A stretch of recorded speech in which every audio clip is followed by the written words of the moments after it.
Nous poserons tous des questions, suite à quoi nous retirerons peut-être pour délibérer, je ne sais pas si une salle a été prévue, oui, et après on verra. Voilà. Thank you. So, dear members of the jury and dear audience, thank you all for being here today. So, this presentation concludes 3 years of PhD on resource management in computer clusters. And before I give you the outline of the presentation, I'll first explain why computer clusters are important. So, computer clusters are used for cloud computing. And cloud computing is a service model where a user, say Alice, can access a pool of shared resources remotely through the internet. And these resources are hosted typically in a computer cluster, and they can be of different nature. This may be network, servers, storage. This is what you use when you use Dropbox, etc. And the advantage for Alice is that she can easily and quickly scale up and down the number of reserved resources. This is one advantage. And among the 5 characteristics of cloud computing, as defined by NIST, we will be especially interested by resource pooling. And to see what it means, so let's see what happens when you don't and when you do have resource pooling. Now, if you have 2 users, Alice and Bob, both want access to 4 computers.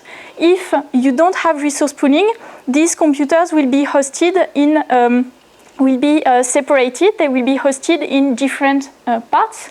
On the other, and this can be quite inefficient because, in general, Alice will not use all her computers all the time, and neither will Bob. And so now, if we do have resource pooling, all computers are stored in the same place, and some of them may be reserved for Alice, others for Bob, but some of them may be shared by both. And so these computers can be used by Alice, for instance, if Bob doesn't have any request. And the advantage for the service provider is that, in general, they can reduce the number of computers compared to a scenario without resource pooling. And in order to do that, they will need good resource management algorithms. This is what we see in this slide. So you still have Alice and Bob and your computers. And when Alice or Bob send a request to the cluster, in general, this request will enter through a dispatcher. This is the entry point into the cluster.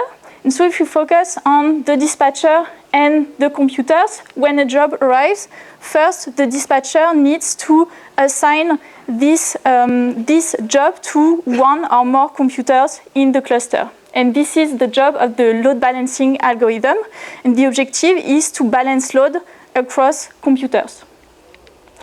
A second algorithm of interest is a job scheduling algorithm implemented by the computers to decide which job is in service at each point in time. And these 2 types of resource management algorithms, we would like them to be efficient, first automatic, because in general, we won't have only 3 computers like we do in this toy example. We would have thousands or tens of thousands of them. These should also be efficient in order to get the best possible performance from a given amount of resources, and predictable, in the sense that we can know in advance what performance we can hope to obtain for a given amount of resources. And this is important to avoid overdimensioning. Now, it is complicated, first because demand is stochastic. Jobs arrive at random instance. They have random sizes that, in general, we cannot predict. And demand is also heterogeneous in the sense that jobs can have very different sizes, and they can have also assignment constraints that restrict the feasible assignments because of, for instance, data locality. And in order to tackle this problem, we used the framework of queuing theory. And queuing theory, it emerged at the beginning of the 20th century, and it's usually credited to Erlang, this is him, who proposed formulas that became famous and allow to evaluate performance of the performance metrics in circuit switch networks such as telephone or more recently optical networks. So if you use today's vocabulary, the system analyzed by Erlang is a multi-server queue with as many servers as there are circuits in the actual system.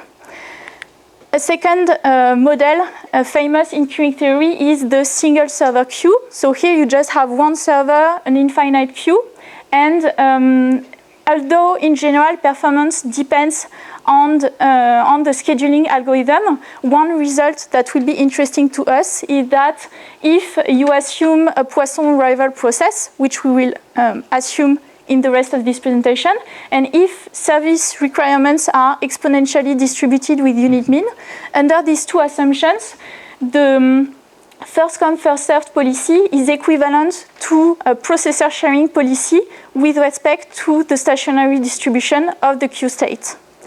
And so this result finds application in process and network scheduling, for instance, and it will be important to us because we will generalize it to a broader class of models. Another development of queuing theory consists of networks of queues connected by a Markov routing process, and Jackson showed that such a network of queues has a product form stationary distribution. This result is applied in various fields where customers require sequential services.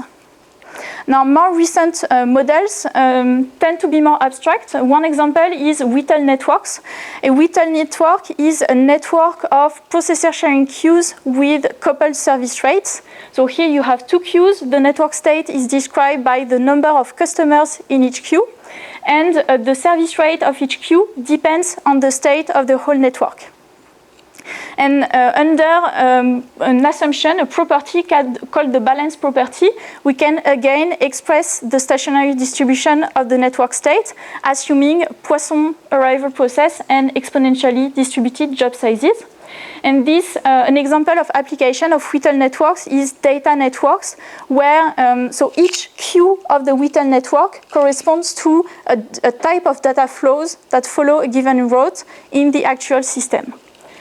Another model is an order-independent queue. Here you have a single queue with several customer classes, and contrary to Whittle networks, and contrary to what the name order-independent suggests, the service rate received by each customer in the queue does depend on the customer arrival order. What is order-independent is the sum, the total service rate in the queue, that is the sum of the service rate received by the customers. And the second property that defines order-independent queues is that the service rate received by each customer in the queue only depends on the customers arrived earlier. And under these two assumptions and the Poisson and exponential assumptions, we can express the stationary distribution of the queue state.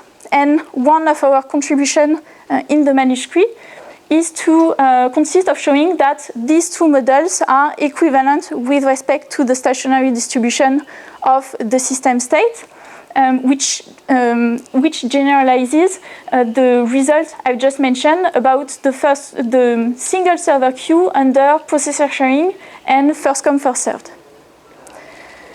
Now for the applications of queuing theory to load balancing, so the task of assigning incoming jobs to computers on their arrival, classical algorithms are join the shortest queue. So here in this case, if you had an incoming job, you would assign it to the third computer.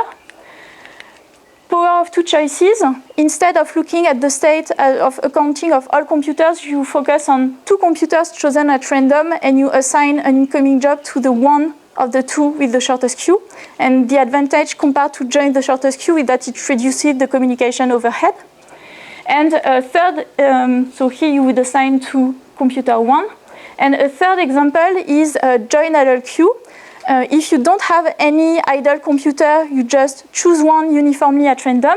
And if you do have an idle computer, you assign an incoming job to one of them. So these algorithms, in general, they cannot be analyzed exactly using the queuing models I mentioned previously. There are exact analyses in special cases with two computers, otherwise there are approximations, and also asymptotic scaling regimes such as mean-field approximations.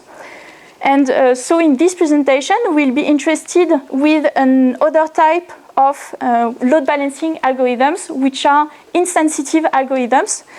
That is, algorithms whose performance doesn't depend on the job size distribution beyond its mean, assuming that each computer applies processor sharing policy. And so the simplest example is a static random routing. When an incoming job arrives, you just choose one computer at random according to predefined routing probabilities, independently of the cluster state. A second example is a dynamic random routing. So in this case, the assignment probabilities depend on the state of each of the cluster. And in order to assign such a dynamic random routing, you need to assume that the queues at the computers are finite, which is in line with what we see in the real world. And a third example is assigned to the longest idle server, which consists of, so they assume in this paper that you only have at maximum one job per computer, and when an incoming job arrives, you assign this job to the computer that has been idle the longest, if any, otherwise the job is rejected. And these algorithms can be analyzed using product form queuing networks, so the queuing networks we mentioned earlier, and there are also asymptotic analysis in asymptotic scaling regimes. And as it happens, under the assumption of assignment constraints I mentioned a few slides ago, these algorithms, these three, can be analyzed using a multi-server queue, which I'll introduce in a few slides, and which is at the center of the manuscript. So this is a roadmap of the manuscript. You have the multi-server queue. We consider this queue under two different service policies: balance fairness, which generalizes processor sharing, and first come, first served. It was shown in the literature that the multi-server queue under balance fairness can be analyzed using a Whittle network.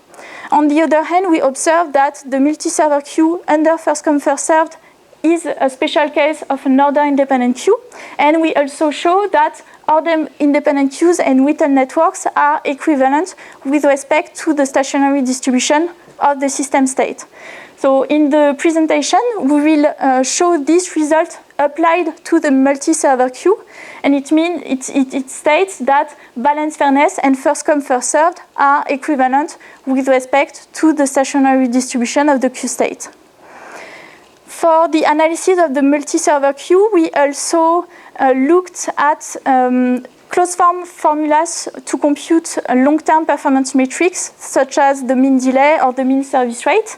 And for the applications to computer clusters, first we considered a single server queue equipped with a Markov routing process, and this describes the evolution approximately of a job scheduling algorithm we proposed. I won't talk more about this algorithm in the presentation. Instead, we'll focus on a model that describes the evolution of a load balancing algorithm. And finally, if you consider a closed tandem of two multi-server queues, you obtain an analysis of both algorithms combined.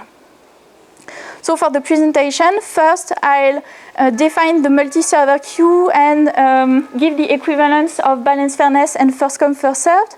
Then I will propose new formulas to compute performance metrics in the open multi-server queue. And finally, I'll give applications, an example of application in algorithm design. So for the multi-server queue, to be more precise, this is a multi-class multi-server queue. So you have customer classes and servers, and we will describe compatibilities between customer classes and servers using a bipartite graph. So here in this case, class 1 customers are compatible with servers 1 and 2. And we will assume that each customer can be processed in parallel on several servers so that its service rate is the sum of the rates it receives on each server. And we'll come back to it later. And similarly, class 2 customers are compatible with servers 2 and 3. So this is the toy example we'll consider during the presentation, but in practice we could consider a more general graph. So let's keep this bipartite graph in memory. And for the multi-server queue, so it has 3 servers and 2 classes as in the graph. And we make Markovian assumptions, namely the customers of each class arrive according to a Poisson process. Each server has a fixed capacity, and the service requirements of the customers are independent and exponentially distributed with unit mean. To describe the queue state, we consider 2 different state descriptors. First, a microstate, which retains the customer arrival order. And you can observe that the state on the right part is the reverse compared to the picture, because we go from the head of the queue to the tail of the queue. So just to notice. And we consider a second state descriptor, a macrostate, that only retains the number of customers of each class in the queue. In order to describe our 2 service policies, it will be practical to consider the capacity region of the queue. So this is, we'll define it here. So on the x-axis, we have phi1, the total service rate of class 1. That is the sum of the service rates received by the customers of this class. And on the y-axis, the service rate of class 2, phi2. And given our compatibility constraints, the service rate of class 1 cannot be higher than mu1 plus mu2, the sum of the capacities of servers 1 and 2. The service rate of class 2 cannot be higher than mu2 plus mu3, and together the service rates of classes 1 and 2 cannot be higher than mu1 plus mu2 plus mu3. And this defines the capacity region of the queue, the set of vectors of per class service rates feasible given the compatibility constraints. Let's look at a few examples. First, if servers 1 and 2 are dedicated to class 1 while server 3 is idle, you obtain a point on the lower right part of the capacity region. And you can observe here that we don't specify which class 1 customer is actually being served. It may be the case that only the oldest customer of this class is in service on both servers, or that all class 1 customers are in service at the same time, similarly to processor sharing. This is not specified by this representation. Another example, if we activate server 3, we obtain a point again on a corner of the capacity region. And now, if we split the service capacity of server 2 between the 2 classes, the point is on the middle of the diagonal edge. Under the 2 service policies, we consider balance fairness and first come, first served. It was shown in the literature that the stability region, which is the set of vectors of per class arrival rate that stabilize the queue, this stability region is equal to the interior of the capacity region, which shows that these 2 policies are maximally stable. So let's consider first come, first served. This is a time-sharing policy where servers are greedily assigned to customers in their arrival order. So if we first have an arrival of class 1 is compatible with servers 1 and 2 according to the compatibility graph. So the class 1 customer enters in service on both servers. An arrival of class 2, server 2 is already busy, so this customer enters in service on server 3 only. Now, if we have another arrival of class 1, this customer doesn't enter in service on any server because they are already busy. a departure from class 1. In this case, the servers that were processing this customer are reallocated to the next customer they can serve in the queue. That is the class 1 customer for server 1 and the class 2 customer for server 2. And so we update the capacity, the point similarly.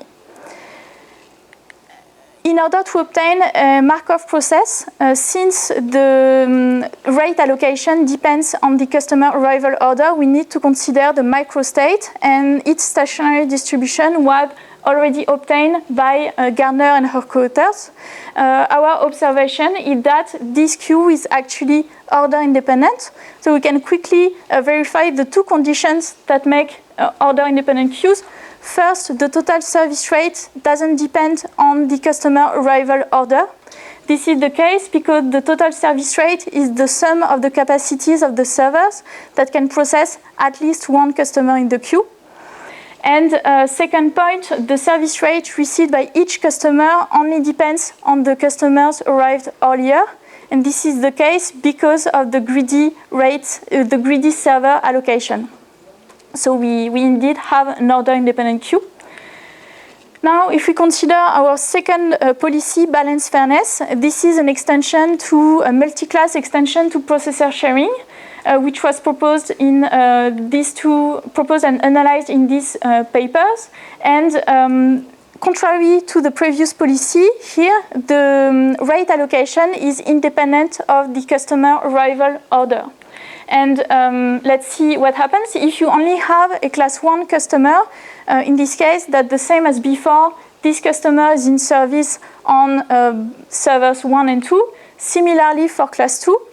Now, if you have, for instance, a customer of each class, we'll do a geometric construction in the capacity region, this one, which guarantees that the relative increase to the service rate of the class 1 customer if you removed the class 2 customer is equal to the relative increase to the service rate of the class 2 customer if you remove the class 1 customer. And so we can do it recursively if you add new customers in the queue. And this property, which I won't give more details on it, is called the balance property. And so it guarantees that if you look at the evolution of the queue macrostate, its dynamics will be described by those of a Whittle network, where each queue of the Whittle network corresponds to a class in the multi-server queue. And so this was observed in the literature, and using that, the authors could obtain a expression for the stationary distribution. And now our contribution consists of observing that balance fairness and first come, first served are equivalent with respect to the stationary distribution of the queue macrostate. And we write this as follows. On the left hand side of the equality, you have the stationary probability of being in macrostate X under balance fairness, and this is equal to the sum for each microstate C that corresponds to macrostate X of the stationary probability of being in macrostate C under first come, first served. And the right member of the equality indeed corresponds to the stationary probability of being in macrostate X under first come, first served. And this result, first consequence of this result is that if we compute long-term performance metrics that only depend on the queue macrostate, such as the mean delay or the mean service rate, these performance metrics will be the same for both policies. And so in the next section, I won't specify which policy we consider because they are equal. A second result is that if you look at the service rate of class I under balance fairness in some macrostate X, this is equal to the average service rate of class I under first come, first served, given that the macrostate is X. And if we go back to the capacity region, the point corresponding to balance fairness was somewhere in the diagonal edge. the points corresponding to first come, first served, because of the greedy server allocation, they were on corners of the capacity region. And if we take the average mean, the weighted average, of these corner points weighted by the conditional stationary distribution, we obtain the point on the edge. So this concludes the first part of the presentation on the multi-server queue and the equivalence. Now we'll move on to the deriving closed form expressions for computing performance metrics in this open multi-server queue. And this is not straightforward even if we have the stationary distribution, because the state space is infinite. So we need another way. And our result is based on the following observation.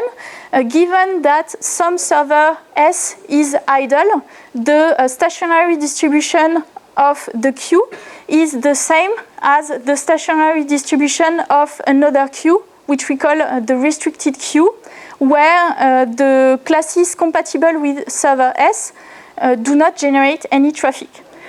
If we consider just an example, given that server 1 is idle, the stationary distribution of our toy multi-server queue is the same as if we didn't have traffic from class 1, because class 1 is the only one compatible with server 1. And so we obtain the stationary distribution of a queue with arrival rate lambda 2 and service rate mu2 plus mu3.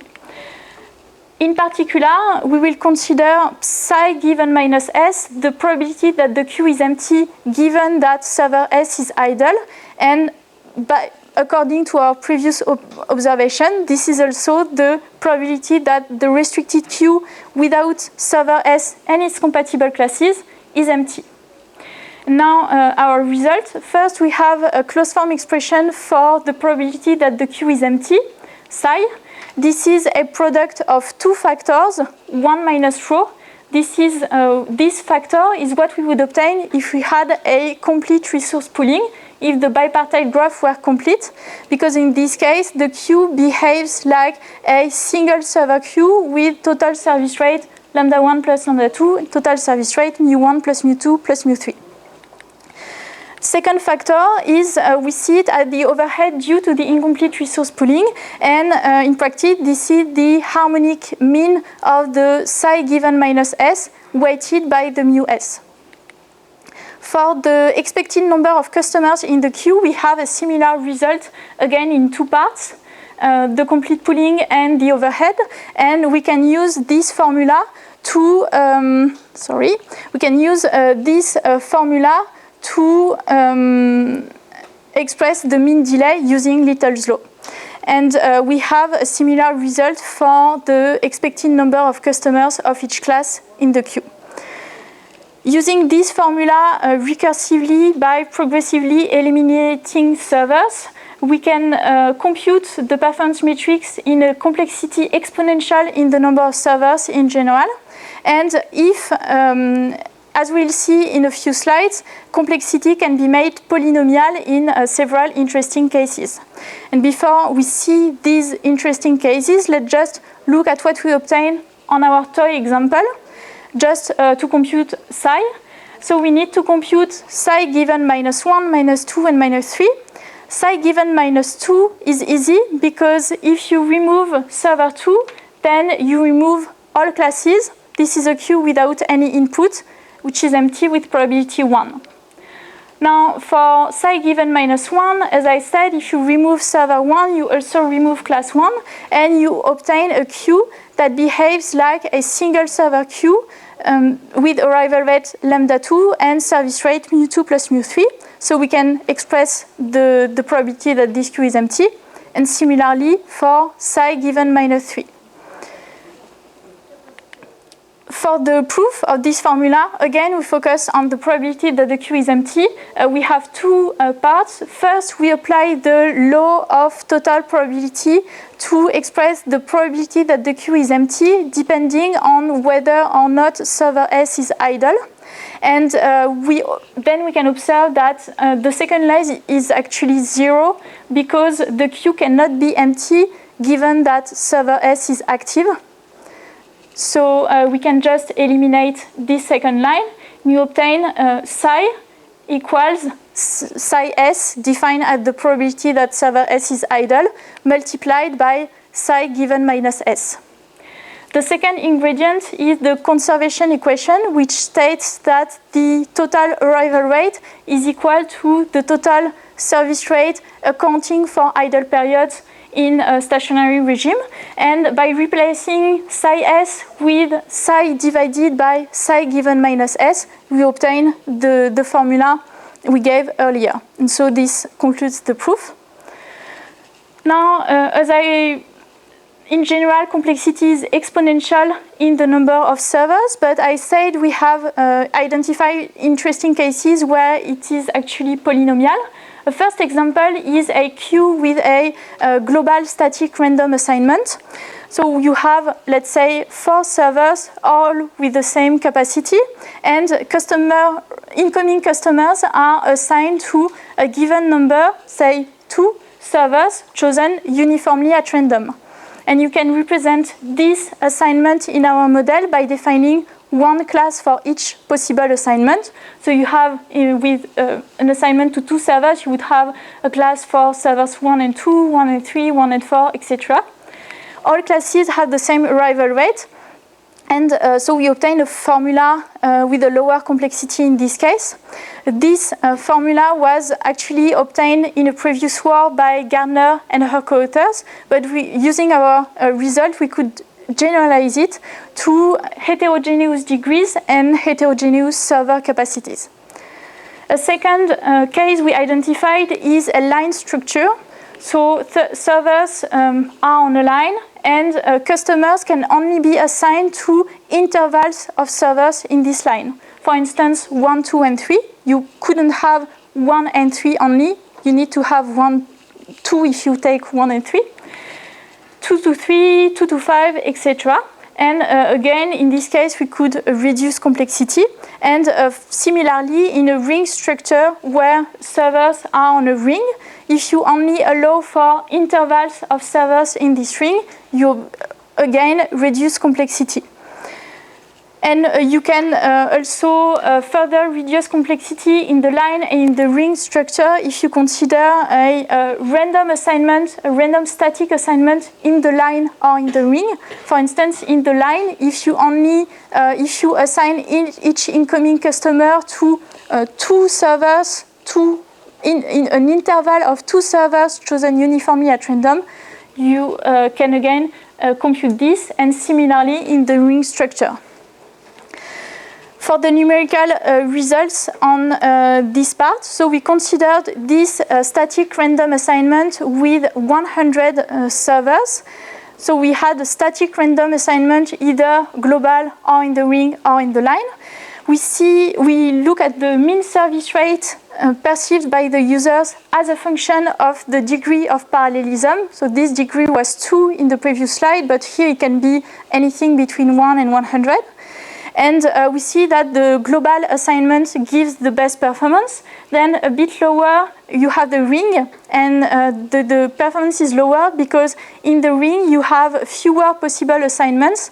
And so 2 customers have a higher chance of sharing a large number of servers. And the line is way below because of heterogeneity.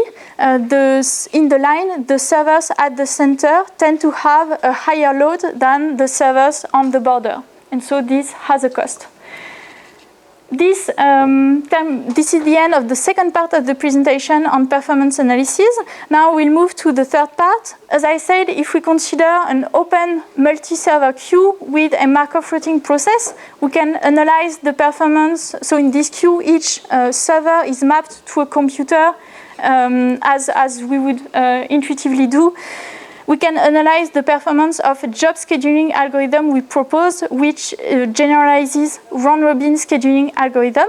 But here we'll focus on a different result, which is about load balancing. So I'll first describe the algorithm in our computer cluster, and then I'll explain how we can model it using the multi-server queue. So for the job scheduling algorithm, we'll assume that each job is in service on, each is assigned to a single computer, and each computer applies round-robin scheduling algorithm. We'll number computers, it will be easier. And to describe the load balancing algorithm, we initially assume that all computers are full. This will be easier for the explanation. Now, if you have a departure from computer 1, this computer sends a message or token to the dispatcher, and this token is stored in a queue. Now, if you have another departure, say from computer 3, similarly, they send the token stored in the queue, and so on. And this happens whenever you have a job departure.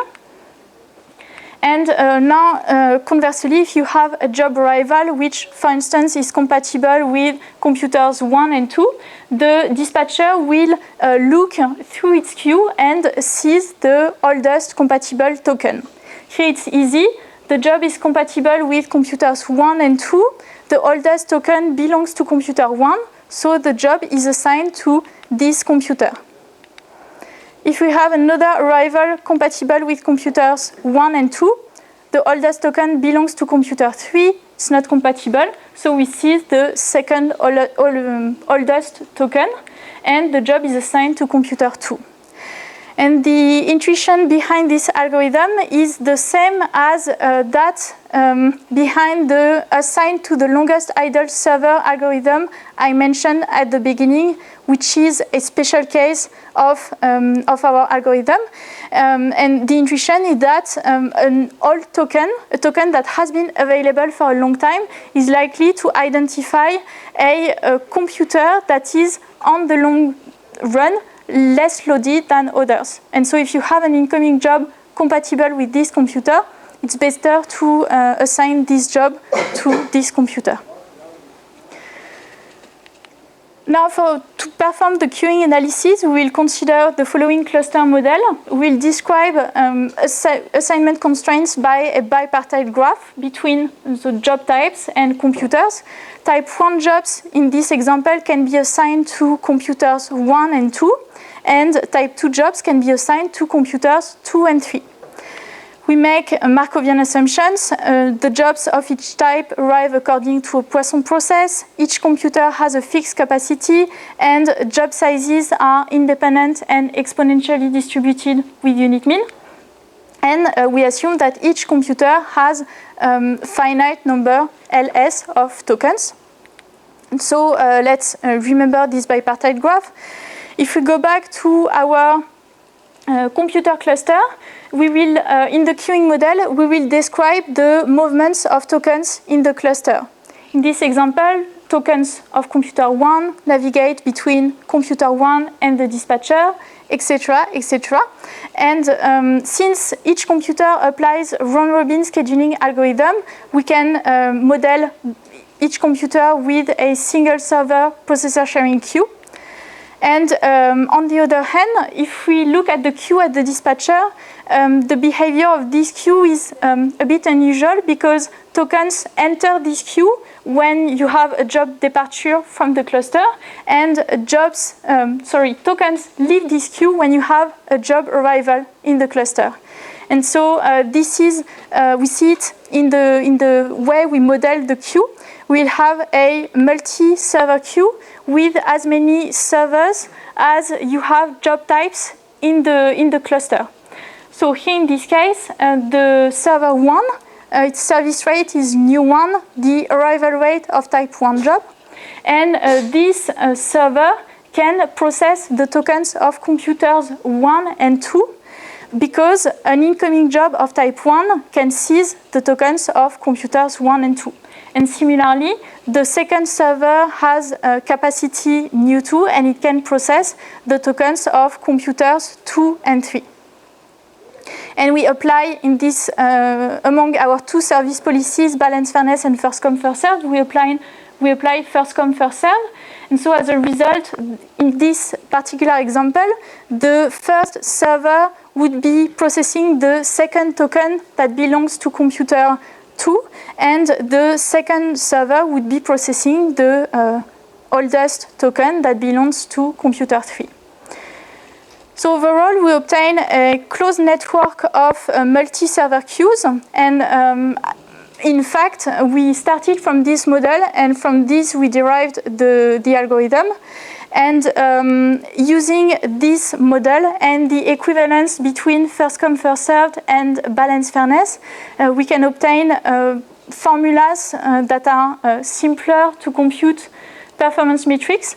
You can note here that this is not an open queue, this is a closed network of queues, so we wouldn't be able to reuse the formulas we derived in the previous section, but we can still make some computations. And finally, using the queuing model, we could also show that performance is insensitive to the job size distribution, meaning that the performance of the algorithm will be the same irrespective of the job size distribution. It will only depend on its mean.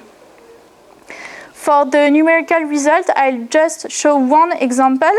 10 computers, all with the same capacity. Type 1 jobs can be assigned to the first 7 computers. Type 2 jobs can be assigned to the last 7 computers.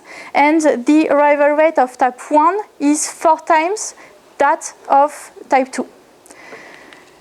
If we had, so we look at the loss probability, so the probability that an incoming job is rejected as a function of the load row in the queue. And if we had an ideal resource management algorithm that would constantly optimize the resource allocation, we would obtain this curve.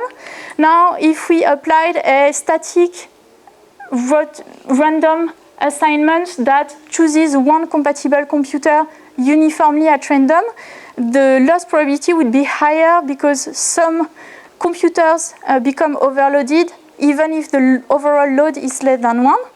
And if we had the best static random assignment that requires to know the job arrival rate, we would obtain a curve that is closer to the ideal. And with our token-based algorithm, we obtain a loss probability that is much lower and closer to the ideal.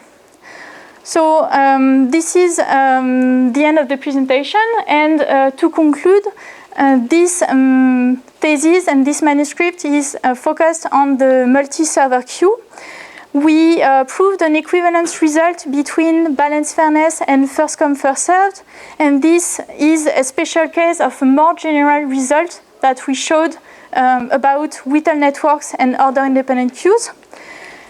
We also derived new closed-form expressions to compute performance metrics, such as the mean delay or the mean service rate, that are valid under both policies. And we applied these results to resource management in computer clusters. And during my PhD, I also worked on analytic combinatorics and its applications to queuing theory, and on simulations of Kleinberg's grid with a large number of nodes. And for the perspective, I think that first, better understanding the relation between sensitive and insensitive algorithms would be interesting, especially in heterogeneous scenarios, so where sensitive algorithms, for the most part, were less studied. We could also consider problems of multi-resource sharing, because in this presentation, I implicitly assumed that we only focused on a CPU or bandwidth, but we could consider the interaction between several of them, and this would be more complicated. And finally, we could think of integrating learning into the process in order to leverage data when available. And I thank you for your attention.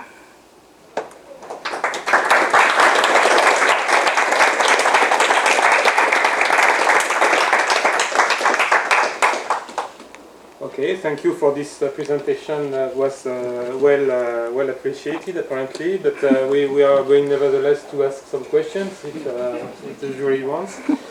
So one tradition is to start with reviewers of the manuscript and to start with the ones that come from a longer distance. So it will be in this case Professor Michel Manges. So please, you have the microphone. Okay, well, thanks, Alain. I would like to